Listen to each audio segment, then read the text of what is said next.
The paper was delivered on the 1st of November, 1888. It came in the hand of a young man named Finch, a clerk from the Carbon Valley Coal and Coke Company, whose face was still smooth with the conviction that rules were the highest form of reality. He did not remove his hat when Elara Vance opened the door. The air that swept in with him smelled of pine and the coming snow, a clean, sharp scent that was immediately fouled by the legal ink on the document he held. It was an eviction notice. 14 days to vacate Company House number 17. The reason cited was the termination of her husband's employment, an absurdly bureaucratic way of saying that Silas was dead. He had been dead for 6 months, killed in a rock slide up on the North Seam, and the company's initial generosity, allowing her to remain in the house through the summer, had now curdled into a simple matter of accounting. The house was an asset. She was a liability. Finch explained this with a placid sort of patience, as if instructing a child on the mechanics of a clock. The company, he said, was not without sympathy, and had therefore authorized a final settlement of $65 to assist with her transition. He slid the envelope containing the money onto the small table by the door. Elara looked at the paper, then at the envelope, then at the young man's earnest, untroubled face. She did not weep. She did not raise her voice. The composure she maintained was a wall, solid and inert, and Mr. Finch seemed to take it as acquiescence. He had likely expected tears, or pleading, or some other feminine display that would have made his task unpleasant. Her quiet stillness was, to him, a form of cooperation. He tipped the brim of his hat, a gesture more of dismissal than respect, and said, "The company wishes you well, Mrs. Vance." Then he was gone, his boots crunching on the thin layer of frost that had already formed on the porch steps. She closed the door and stood for a long moment in the silence of the small two-room house. It was Silas's house. Every floorboard that creaked under her weight, every nail in the walls, every pane of glass that looked out onto the narrow, muddy street of Carbon Creek, Colorado, was his. He had earned it with 10 years of labor in the dark, pulling coal from the earth at 9,500 feet. The notice in her hand stated that his labor, and therefore his life, had purchased his widow exactly 6 months and 14 days of shelter. She walked to the window and watched Mr. Finch move down the street. A thin man in a dark coat, a folio of papers under his arm, dispensing administrative cruelty with the detached efficiency of a postman delivering the mail. The mountains rose up behind the town, jagged granite peaks already white with snow against a steel-gray sky. The wind was picking up, rattling the window frame. It was a north wind, the kind that carried the first true bite of winter. She was 34 years old. She had $65, and she had 14 days until the wilderness, which had already taken her husband, would come to claim his house. She did not move from the window for nearly an hour. She simply watched the sky darken and felt the temperature drop through the single pane of glass. The grief she had held at a careful distance for half a year was a cold, heavy thing inside her. But it was not the thing that commanded her attention now. What she felt instead was a strange and terrible clarity, the kind that comes when every superfluous detail of a life has been stripped away. There was no room for sorrow. Sorrow was a luxury. What was required now was calculation. She turned from the window, leaving the eviction notice and the envelope of money on the sill, and walked to the kitchen table to begin the arithmetic of survival. After Mr. Finch had gone, Elara sat down at the small pine table where she and Silas had taken every meal. She did not light the lamp, preferring the fading gray light of the afternoon. On a blank page in her household ledger, she drew a line down the middle, On one side, she wrote assets. On the other, liabilities. The first list was brutally short. She wrote, cash on hand, $65. Below that, she added her physical possessions: 2 wool blankets, a cast-iron skillet, a Dutch oven, a good knife, her sewing kit, 3 dresses, her winter coat and boots, and Silas's books and tools. That was all. She was 34 years old, in good health. She added that to the list, a grim sort of inventory. Health, sound. She had no family to speak of. Her parents were buried in a churchyard in Ohio, and Silas had been an orphan. There was no one to send a wire to, no one to ask for help. The liabilities column was longer. She wrote, no home after November 15th, no income, winter approaching. The elevation of Carbon Creek was 9,500 feet. Winters here were not a matter of inconvenience. They were a lethal force. Temperatures regularly fell to 30 below zero, and snow could pile 6 feet deep on level ground, deeper in the drifts. To be without shelter here was a death sentence. She methodically listed her options, and then, one by one, she crossed them out. She could take the stagecoach to Denver. The ticket cost $18. She would arrive with $47 to her name. She had read the advertisements in the Denver papers that sometimes found their way up the mountain. Boarding houses seek young women for domestic work. She was no longer a young woman. The 14-hour days of a laundress or a kitchen maid were for girls of 18, not for a widow approaching middle age. The wages were $1 a day, of which 50 cents would go immediately to room and board. She would be destitute within 3 months. She drew a firm line through Denver. She could seek work in Carbon Creek. But what work? The town was a company town. Every job, from the miners to the clerks to the men who swept the saloon floor, was controlled by Carbon Valley Coal and Coke. They had just evicted her. They would not hire her. The only independent businesses were Mr. Abernathy's general store and the saloon, both of which were family operations with no need for outside help.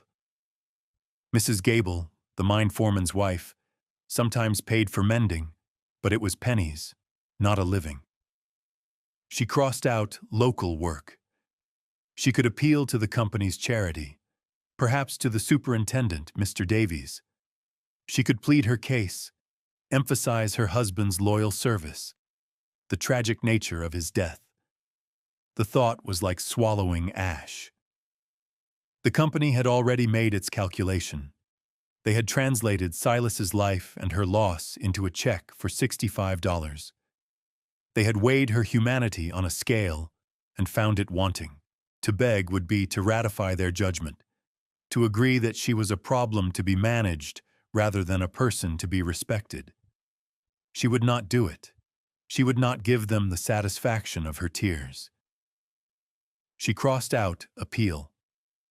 The list of discarded options left a stark, empty space on the page. The sun had set, and the room was now deep in shadow. The cold from the floorboards seeped into her feet. She was trapped. The logic was as inescapable as the geography of the valley itself, a deep trough between impassable mountains.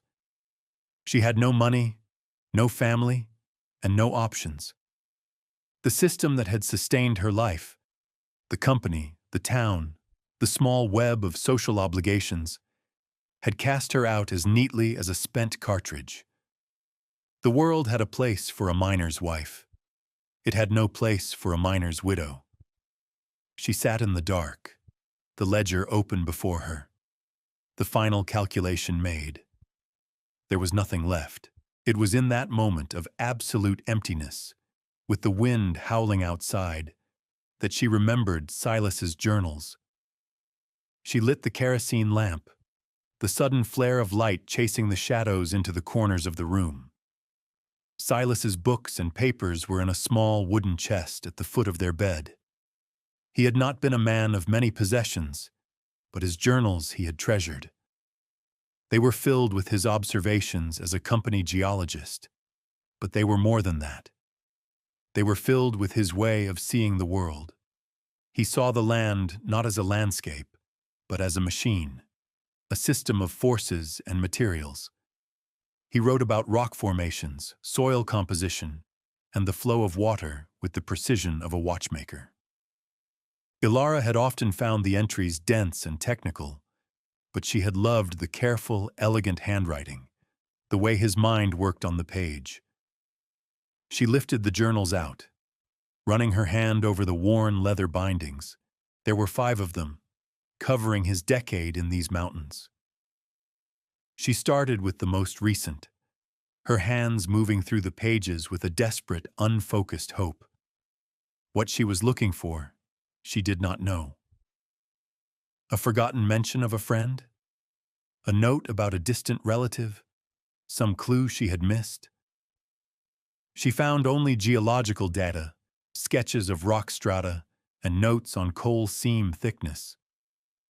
She was about to close the last journal when a particular entry, dated October 15th of the previous year, caught her eye. It was not the technical language, but the heading he had written at the top: "The Sunstone Shelf, a perfect winter trap." Her breath caught. The Sunstone Shelf was a local name for a long, south-facing limestone outcrop about 3 miles up the valley, away from the mine. Silas had been fascinated by it. He believed the limestone was of a particularly high quality, though not in a seam thick enough to be commercially viable. He had gone there often on his days off, just to study it. She began to read the entry aloud, her voice a whisper in the quiet room. "The formation is remarkable," Silas had written. "A shallow cavern, more a deep recess than a true cave, approximately 12 feet in depth and 8 feet wide. Ceiling height slopes from 7 feet at the mouth to 5 at the rear. Crucially, the entrance faces due south, maximizing solar exposure during the low winter sun.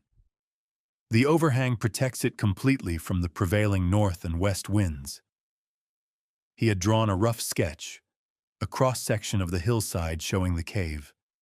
An arrow indicated the path of the winter sun. But it was the next part that made her stop. "The most singular feature," the entry continued, "is a natural fissure in the ceiling, a vertical crack no more than 3 inches wide, which extends upwards through at least 20 feet of rock. It functions as a perfect flue. I tested it with a small fire of dry pine needles. The smoke drew up and out with astonishing efficiency.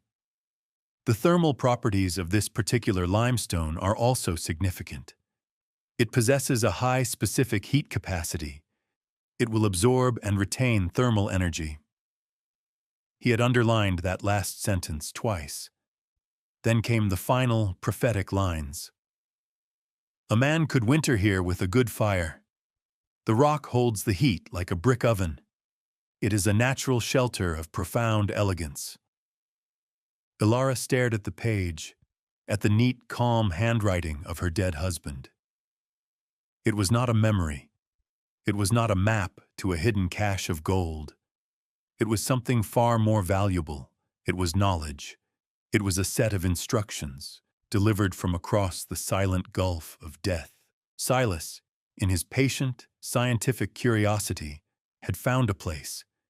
He had analyzed it, measured it, and understood its properties.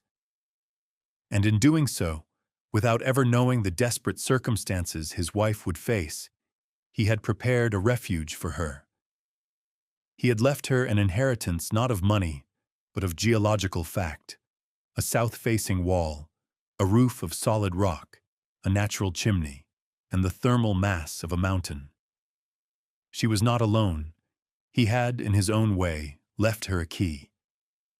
She closed the journal and knew, with a certainty that settled deep in her bones, what she had to do next.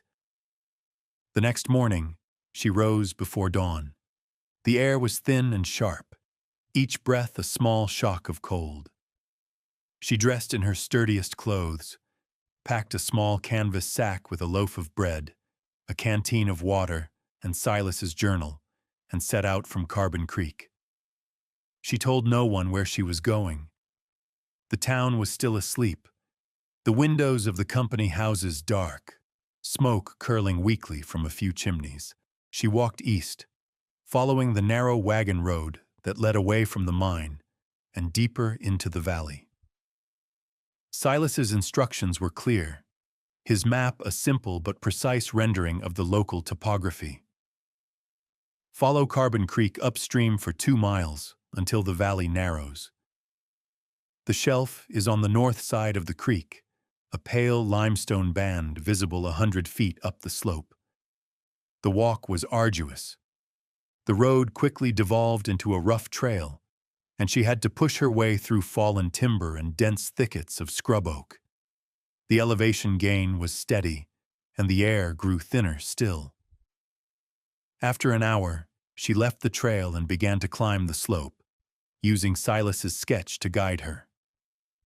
The ground was loose scree and dirt, studded with ponderosa pine and the skeletal white trunks of aspen. She found the limestone band, a stripe of pale gray rock running horizontally across the mountainside. As Silas had noted, it was hidden from below, obscured by a dense growth of mountain laurel. She pushed through the stiff, waxy leaves and suddenly, she was there. The entrance to the shelter was a dark slash in the pale rock, no more than 8 feet across. It was exactly as he had described it. She stepped inside, out of the wind. The silence was immediate and profound. The space was not a deep, claustrophobic cave, but a wide, protected alcove. It was about the size of the kitchen in her company house.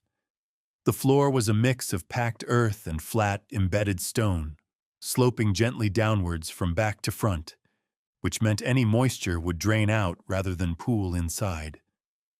The ceiling was a solid, arching vault of limestone, and looking up, she saw it. A dark, narrow crack near the back, the natural flue. She walked to the rear of the shelter and ran her hand over the rock wall. It was cold, but it was a dry, solid cold, the deep, latent chill of the earth itself. It felt ancient and permanent. This was the thermal mass Silas had written about. This was the stone that would hold her fire's heat. She stood in the center of the space and took a slow, deliberate inventory. The southern exposure was perfect. Even now, with the sun low in the autumn sky, a broad patch of pale light fell across the entrance. In the depths of winter, that sunlight, however weak, would strike the back wall for several hours a day, a passive deposit of warmth into her stone battery. The overhang of the shelf above would protect the entrance from all but the most direct, driving snow. The location was remote, hidden from the main trail, unlikely to be discovered by accident. She took out the journal and sat on a flat stone near the entrance, comparing the reality of the place to her husband's careful notes. Every detail was correct. The dimensions, the orientation, the drainage, the ventilation. He had seen it all. He had understood it all. This was not a desperate gamble. It was an engineering problem, and Silas had already provided the blueprint. This place could work. It could actually work. A feeling that was not quite hope, but a grim, clear-eyed resolve settled over her. This stone recess was not a home. It was a tool. And with it, she would survive the winter that the Carbon Valley Coal and Coke Company had intended to be her last. She would not freeze. She would not starve. She would take the $65 they had given her, the price they had put on her life, and she would use it to purchase the means of her own salvation. She walked the 3 miles back to Carbon Creek with a new purpose, her steps quick and sure on the frozen ground. Her destination was Abernathy's General Store, the one place in town not owned outright by the mining company.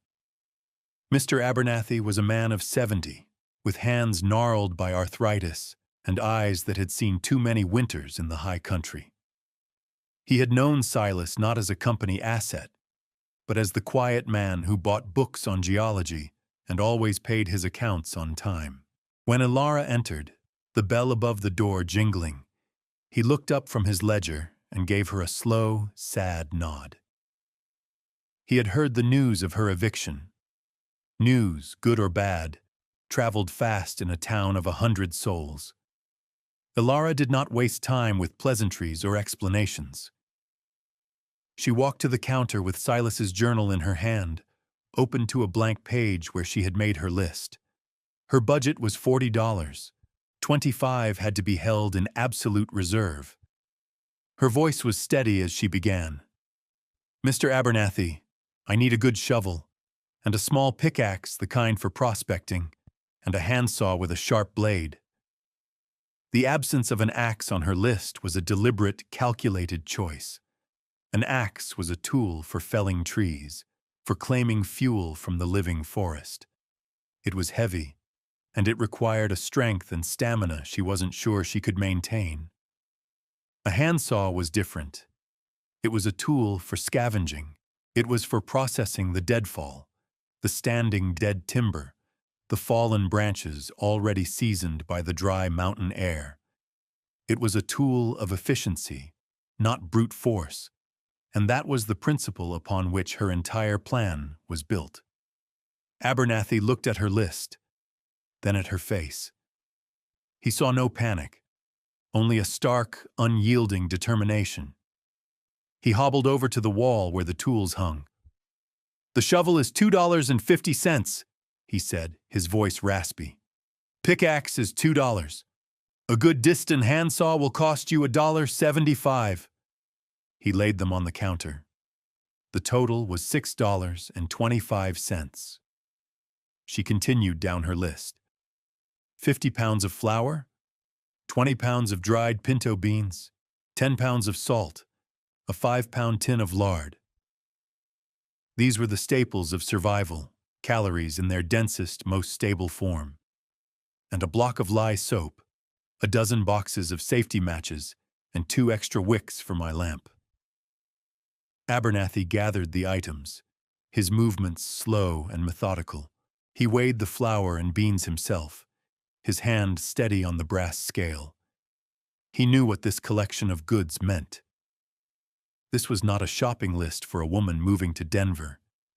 This was a list for someone preparing to winter in the wild. He did not ask questions. He did not offer pity. He simply filled her order. The provisions came to another $11. Her total was now $17.25. As she counted out the coins from her purse, he turned and took a heavy wool blanket from a high shelf. It was a deep forest green, tightly woven, the kind that cost $4. He folded it and placed it with her other supplies. "And this," he said, his tone leaving no room for argument. He then added a small sack of coffee beans and a full 1-gallon tin of kerosene. "I can't pay for those, Mr. Abernathy," Ilara said, her voice quiet but firm. He waved a gnarled hand, dismissing her protest. "Silas kept an account here for 10 years, always settled it square on payday. Consider this the final closing of his books." He looked her directly in the eye. "He was a good man. He would not want to see you go into winter unprepared." It was an act of quiet alliance, a recognition of her struggle and a vote of confidence in her ability to meet it. He saw her not as a victim, but as a combatant. He was offering her not charity, but armament. She nodded once, a silent acknowledgement of the gift and the respect it carried. She paid her $17.25, and he helped her load the supplies into a wheelbarrow he insisted she borrow. She had $47.75 left, her tools, and enough food to last months if she was careful.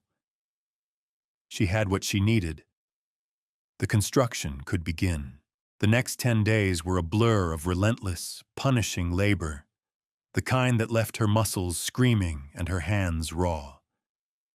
Each day she rose in the dark, cold cabin, ate a piece of dry bread, and pushed the heavy wheelbarrow the 3 miles to the sunstone shelf. The work was governed by a strict and logical sequence. The first priority was the wall. The shelter was protected from the north and west, but the southern opening, while a blessing for light, was a vulnerability to wind and blowing snow.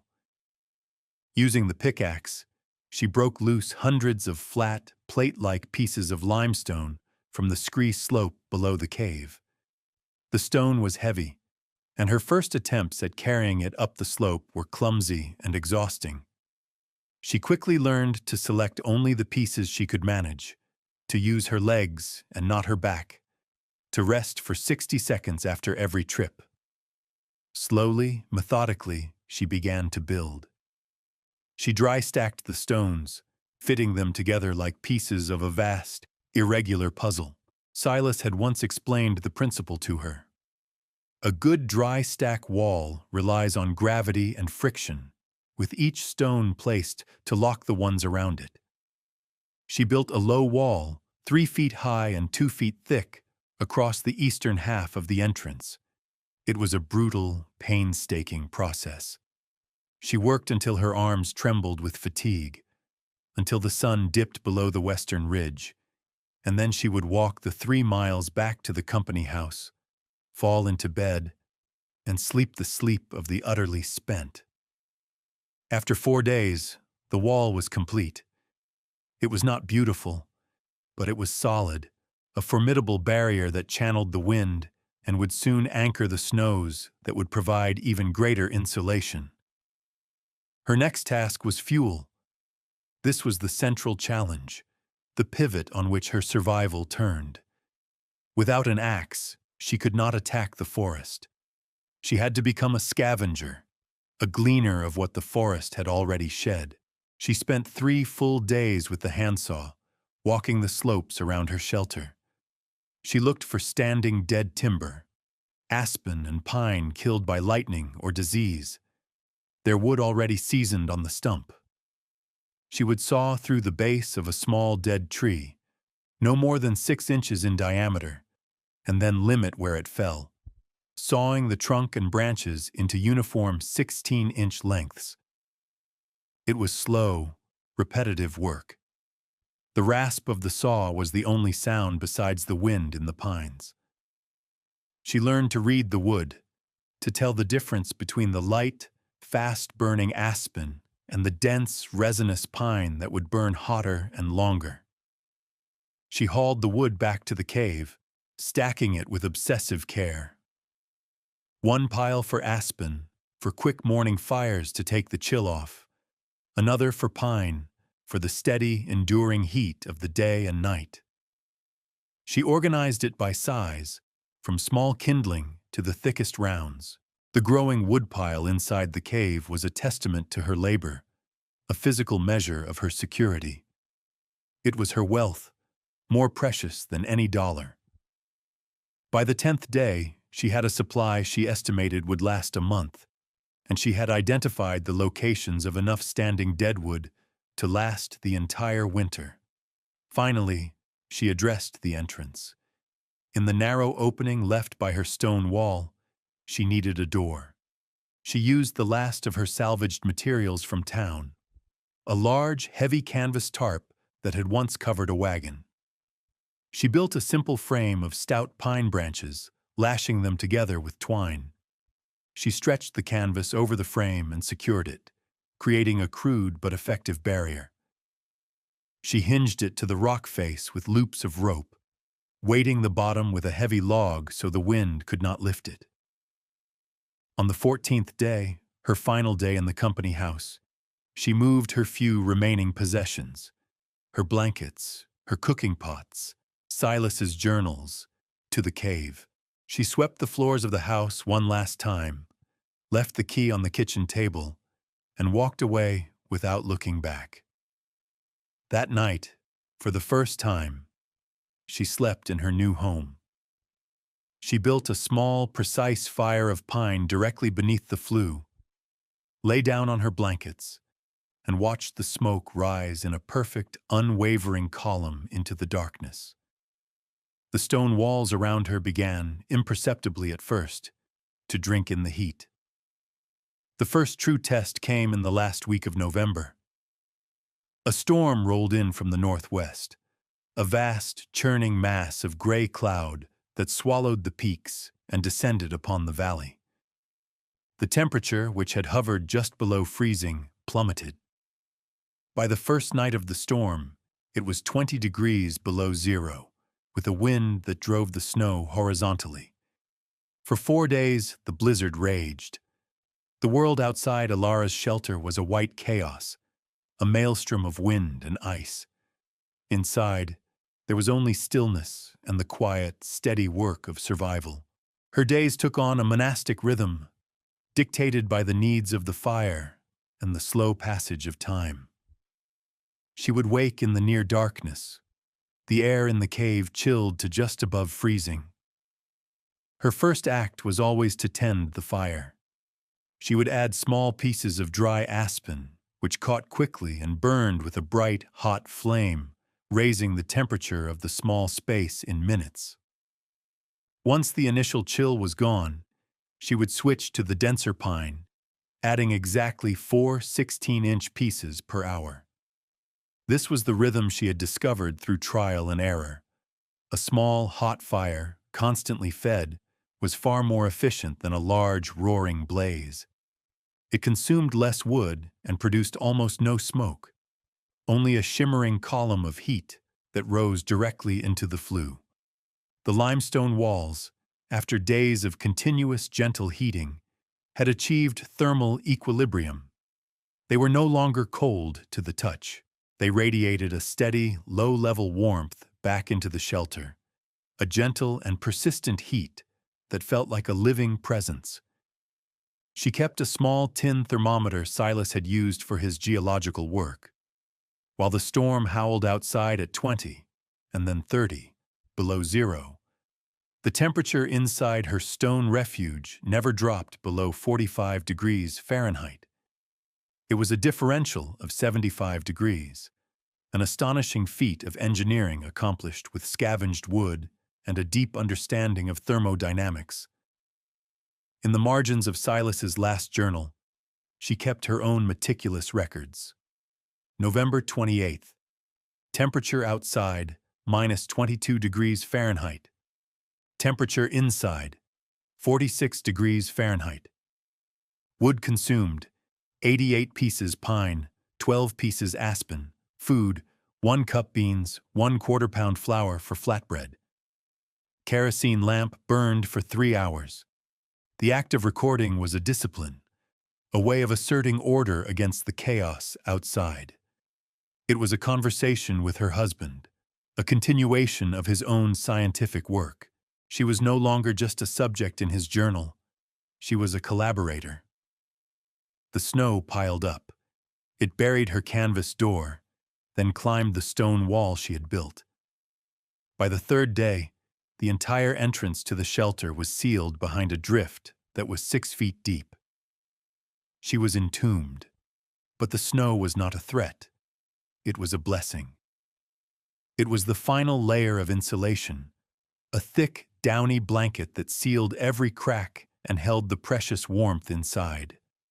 A small amount of air still circulated through the snow and down her flue, enough to feed the fire and keep the air fresh, but the howling wind was silenced. The world went quiet. She was safe, warm, and utterly alone, living on stored food and stored heat. A single point of life in a frozen, indifferent wilderness. On the 4th day, the storm broke. The sun came out, brilliant and blinding on the new snow. She used her shovel to dig a narrow tunnel out from her door. When she emerged, blinking, into the clean, cold air. She saw a world transformed, buried under a sea of white. She had been tested. The shelter had held. Her calculations had been correct. By mid-January, the deep cold had settled into the valley like a permanent condition. The residents of Carbon Creek were struggling. The company's coal allotments were insufficient, and the wood many had stockpiled was green or frozen, burning with a smoky, unsatisfying heat that did little to warm the drafty company houses. Sickness, a constant companion of winter at high altitude, began to spread. It was during a rare mid-month thaw, when the temperature climbed to a balmy 10 degrees, that a man named Jedediah found her. He was an old trapper, one of the few men in the valley who did not work for the mine.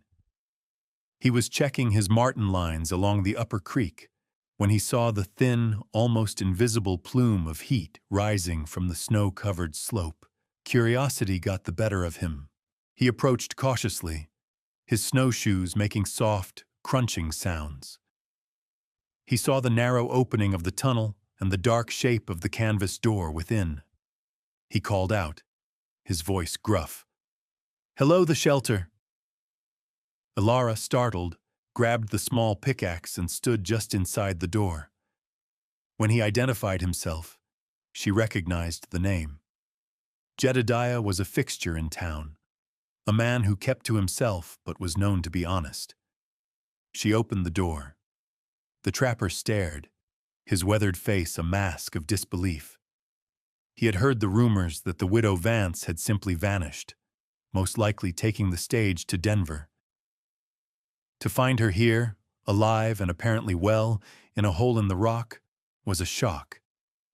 But what truly astonished him was the wave of warmth that washed over him from the shelter's entrance.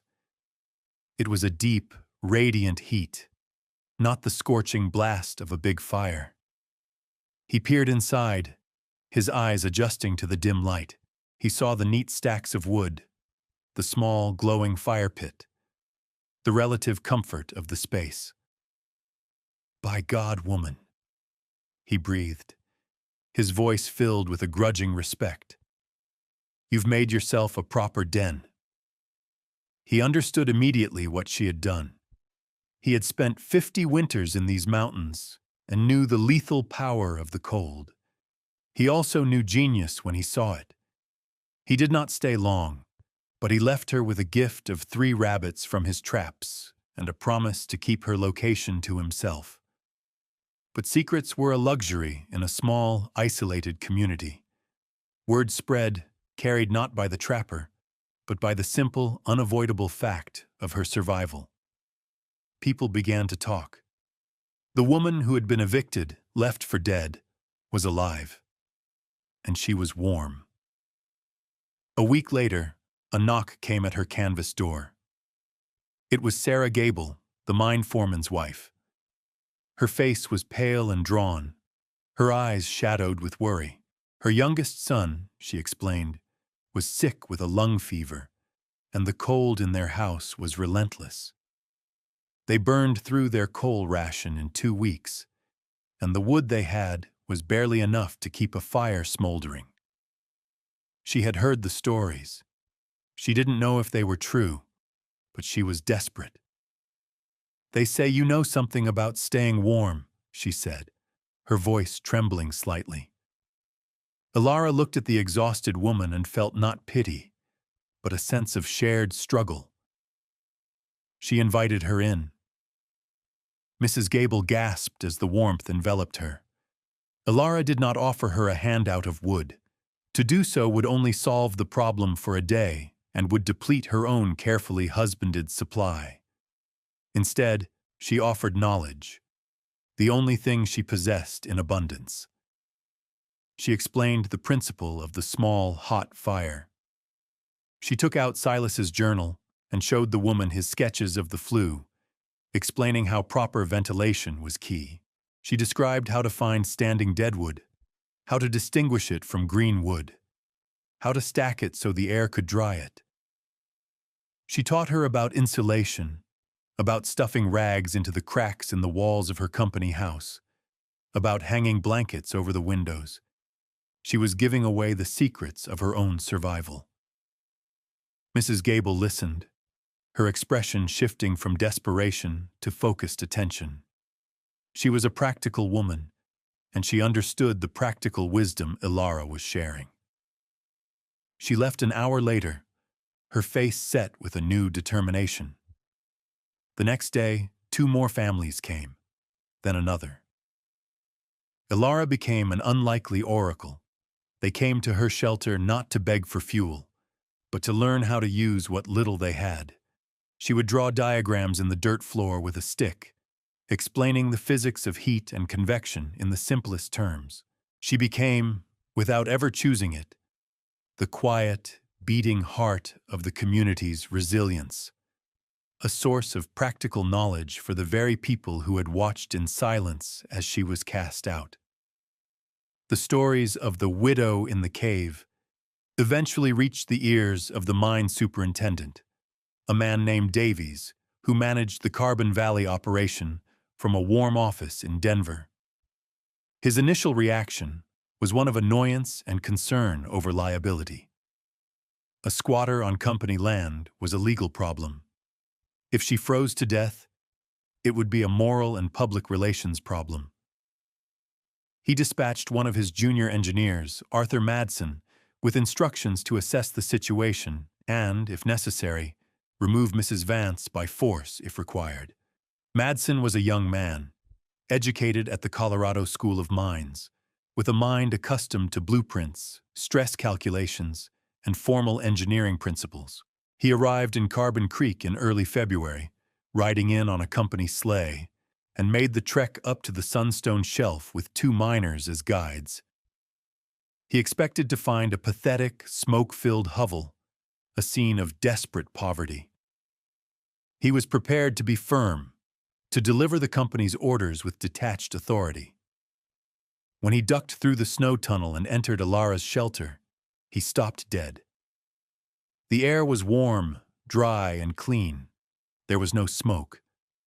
A small, almost silent fire burned brightly under the flue. The space was orderly, the wood piles arranged with geometric precision. Ilara met his gaze with a calm, unreadable expression. She was not intimidated. Madsen, the engineer, took over. He pulled a thermometer from his coat. The temperature outside was 5 degrees below zero.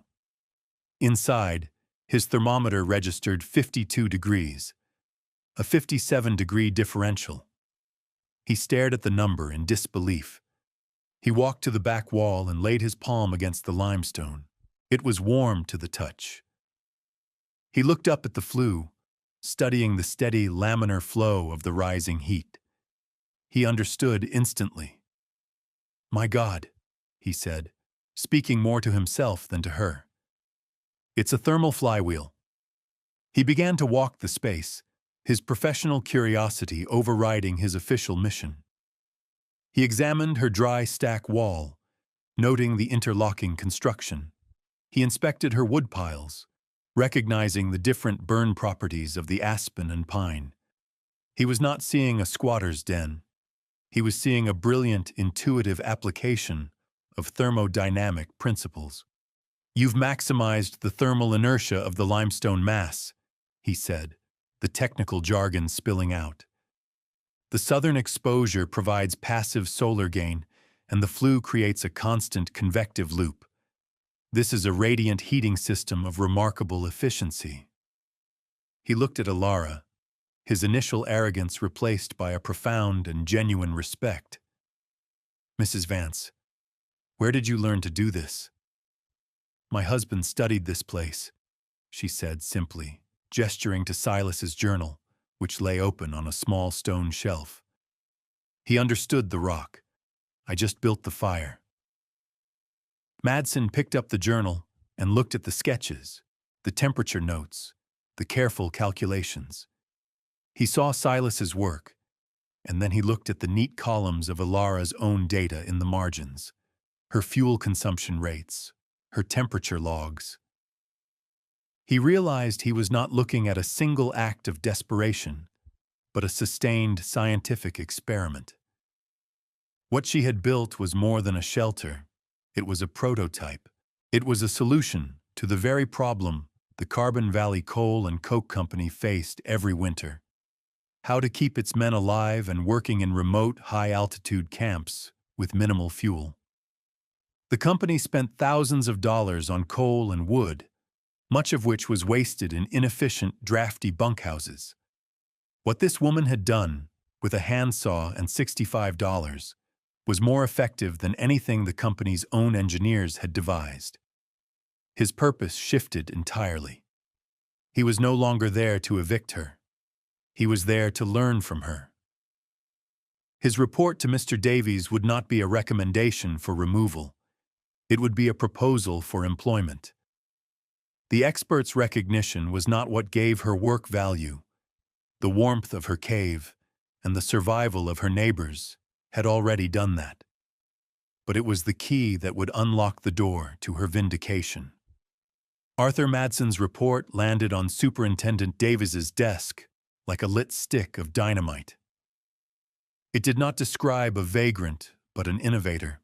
It did not speak of liability, but of opportunity. Madson used the language of efficiency and cost savings, the only language men like Davies truly understood. He detailed the Vance Radiant Heating System, as he termed it, calculating the potential reduction in fuel expenditure for the company's remote survey camps to be upwards of 70%. He described a system that was not only efficient, but replicable, built from local materials by unskilled labor, provided they had the proper instruction. The source of that instruction, he concluded, was currently living in a cave on company land. Davies was a pragmatist. He was facing a winter of low productivity, grumbling miners, and rising fuel costs. Madson's report offered him an elegant solution, but it came with a significant complication. The solution was embodied by the woman his company had treated with cold, bureaucratic disdain. To hire her would be to admit the company's error, a bitter pill for a man like Davies to swallow, but the numbers Madson presented were undeniable. Pride was a luxury. Profit was a necessity. He authorized Madson to make an offer. A week later, the young engineer once again made the trek to the Sunstone Shelf. He did not come with eviction orders, but with a contract. He sat with Alara by her small, steady fire and laid out the terms. The Carbon Valley Coal and Coke Company offered her a position as a consultant at a salary of $50 per month through the winter. Her duties would be to design and oversee the construction of similar thermal shelters at 3 of the company's most remote outposts. Alara listened without expression. She let the silence stretch after he finished, feeling the solid warmth of the limestone at her back. They had cast her out, expecting her to freeze or flee. Now they needed the knowledge she had forged in that very crucible. They were not offering charity. They were trying to buy her mind. She would sell it to them, but at her own price. "The salary is acceptable," she said, her voice even. "But I have 2 conditions. First, the deed to Company House number 17 is to be signed over to me, free and clear. It is my home, paid for by my husband's labor." Madson nodded. "Mr. Davies anticipated that. He has agreed." "My second condition," she continued, her gaze unwavering, "is a formal written apology from the company, signed by Mr. Davies himself, for the manner of my eviction. And the clerk, Mr. Finch, is to be the one who delivers it to me." This gave Madson pause. It was one thing to reverse a business decision. It was another to demand an admission of moral failure. But he saw the look in her eyes and knew this point was not negotiable. It was not about vengeance. It was about justice. It was about restoring a balance that had been violated. He promised to convey her terms. 2 days later, a visibly uncomfortable Mr. Finch appeared at the entrance to her snow tunnel, a legal deed in one hand and a sealed envelope in the other. He would not meet her eye. He mumbled the required words, handed her the documents, and fled back down the mountain. The reckoning was quiet, administrative, delivered on paper just as the initial cruelty had been. There was no triumphalism in her victory. The cost had been too high. Silas was still gone. The months of fear and brutal labor could not be erased. But the injustice had been named, and it had been answered. Ilara fulfilled her contract with the same methodical diligence she had applied to her own survival. She traveled with Madsen to the remote camps, teaching the miners how to read the land, how to build with stone, how to manage a fire. She was patient and clear, her authority rooted not in a title, but in undeniable competence. The men, initially skeptical, came to respect her deeply. She was not a boss. She was a teacher who had earned her knowledge the hard way. When the spring thaw finally came, melting the deep snows and bringing the first hints of green to the aspen, she collected her final payment and moved back into her house in Carbon Creek. The house was hers now, the deed recorded in the county seat. But she did not abandon the sunstone shelf. Twice a week, she made the walk up the valley, clearing the trail, checking the stone wall, and ensuring the shelter remained dry and ready. She restocked the woodpiles, not with the desperate fervor of the previous fall, but with the calm certainty of a woman who understood the value of a refuge. She would never again be solely dependent on a company's payroll or a community's goodwill. She had learned that true security was not something that could be given or taken away by a man with a piece of paper. It was something you built yourself, out of stone and knowledge and the will to endure. She had not been rescued. She had rescued herself. The shelter remained, a silent testament to the woman the world had tried to discard and the engineer she had become.